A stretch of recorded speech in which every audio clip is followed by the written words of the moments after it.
Hi, I'm Rochelle Travers, and this is the Standard's Tech and Science Daily. Coming up, the moon gets its own time zone. Now, let's get into it. Move over Apple, Samsung and Google Pay because the future of payments might be at our fingertips. The Standard's business and technology correspondent Simon Hunt has been trying out a new chip that can be embedded in your fingernail. So this is a small NFC chip of a kind you might get on a credit card or an Oyster card, and it's been glued onto my thumb. I've paired it using an app on my phone with my bank card, and that means I can use it to make any contactless payments I like, whether it's touching in at the ticket gates at a tube station, getting on a bus, buying a coffee, doing the grocery shopping, anything like that I can use it for. It's been developed by a Swiss company called SmartChip, and the payments infrastructure has been designed by a British fintech called Digisec. The chip doesn't have a battery, and that means, in theory, it can last for a long time.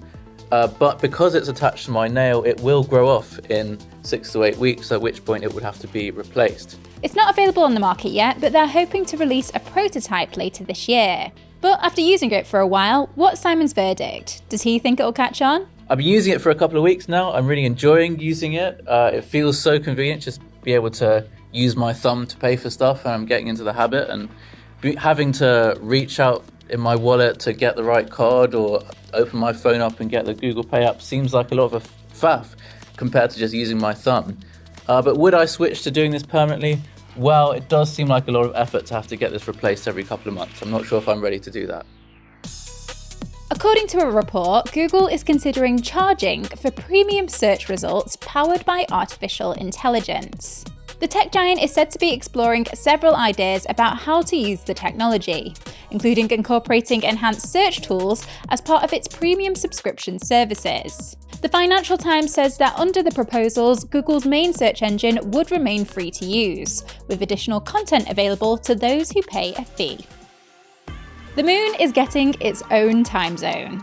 The White House has directed NASA to develop a unified lunar time standard by the end of 2026.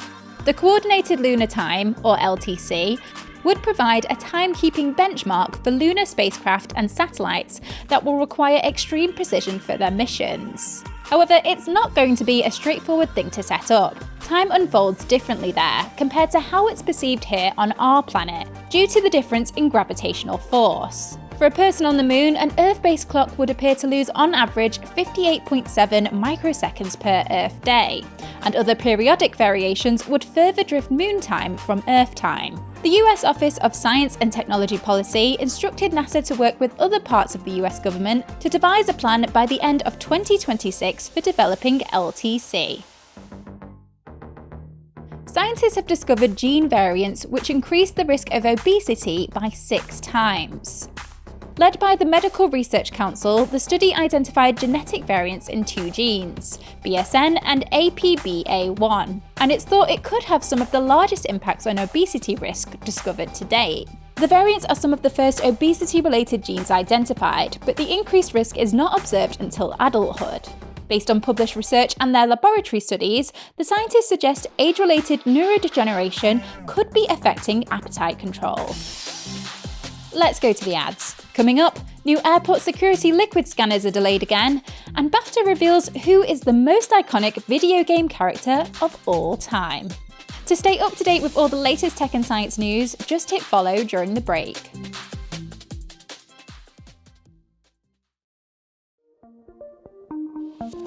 Welcome back.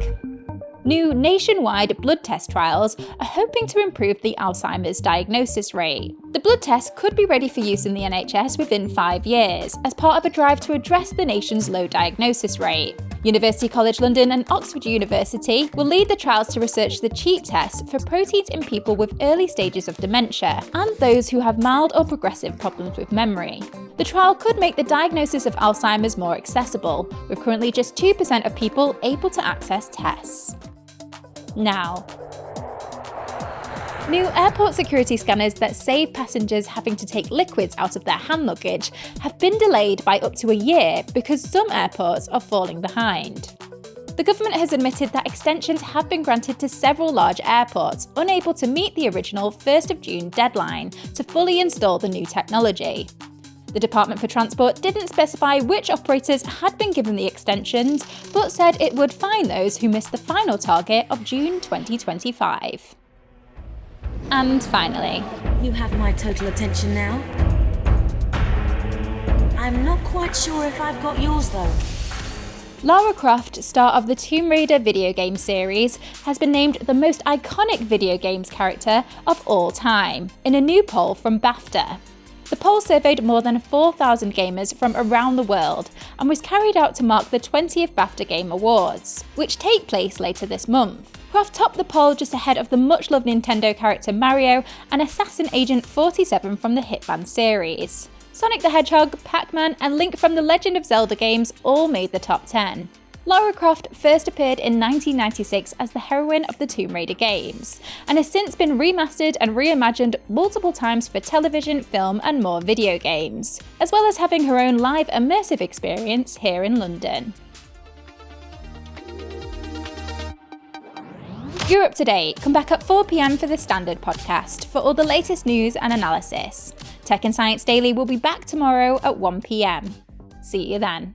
Remember to search for Tech and Science Daily wherever you get your podcasts, or click the link in the video description so you never miss an episode.